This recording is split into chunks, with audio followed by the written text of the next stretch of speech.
तो आप कैसे प्रवेश करोगे? द्वार से तो प्रवेश करोगे। अच्छा, किसी को चिढ़ाना है तो पहले उसके द्वार पे उसके किवाड़ी खटखटाओगे ना, कुंडी खटखटाओगे ना। तो ये हरिद्वार है, तो हमको प्रवेश करना नहीं महल वृंदावन में, पहले हरिद्वार में हम वहां द्वार पे जाएंगे तब महल में प्रवेश करेंगे, इसलिए हरिद्वार। तीसरी बात ये है कि सरकारियों का ये विचार है कि हरिद्वार में इसलिए भागवत कथा सुनाया जाए कि ऊपर वाले भी आकर के कथा सुने और उनके कान में जैसे आवाज जाएगी भागवत का, वो भी आपके बैठ के सुनने लगेंगे। कहते कि बहुत मुनि महात्मा ध्यान लगा के बैठे हैं और ब्रह्मचरित्र सुनाई तरी ध्यान, और जहां को ब्रह्मचरित्र भगवान कथा सुनने के लिए तो ध्यान को त्याग के कथा सुनते हैं। तो बड़े बड़े ऋषि अनात्मा महात्मा, बड़े बड़े त्यागी महात्मा वहां से आके कथा तो भागवत कथा सुनेंगे, और यहाँ के लोग पहुंच जाएंगे कथा सुनने के लिए। अच्छा, तालाब एक व्यक्ति खुदवाता है और पानी कितने लोग पीते हैं?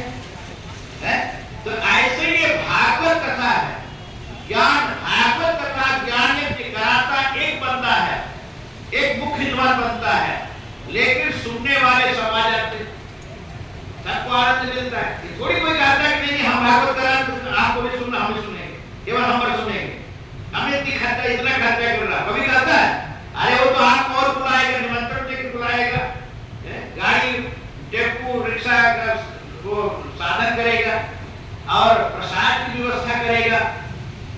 वो तो चाहेगा कि लोग हमारे हम भागवत करा रहे हैं, आप लोग सब आओ सुनो आनंद लो।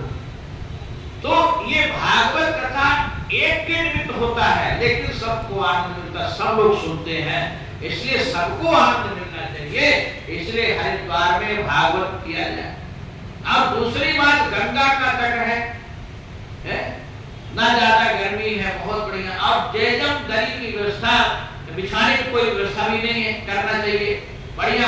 गंगा मैया अपने ऊपर बालू नुमा गद्दा बिछाई है, वहीं पर बैठ करके और भागवत कथा सुना जाए। इसलिए गंगा द्वार समीप तट आनंद नामकम, गंगा द्वार, गंगा हरिद्वार पे, गंगा द्वार हरिद्वार पे भागवत कथा सुना जाए आनंद नामक तट पर। तो महाराज नारद जी के ठीक है, फिर चलिए। और ये नारद जी, सरकारी ऋषियों ने नारद जी को लेकर हरिद्वार पहुंचे गए। तो व्यास सुखदेव के रूप में एक भाई सरकारी ऋषि बैठ गए व्यासपीठ में, और देवर्षि नारद जी सुखदेव बन करके, परीक्षित बन करके, श्रोता बन के बैठ गए कथा सुनने के लिए।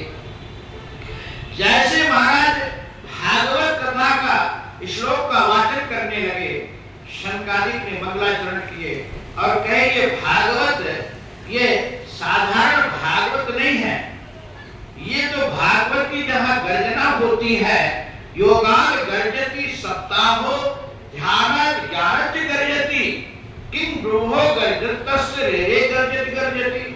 जहां भागवत श्लोक की गर्जना होती है, वहां कली रूपी भेड़ियां भाग जाती हैं।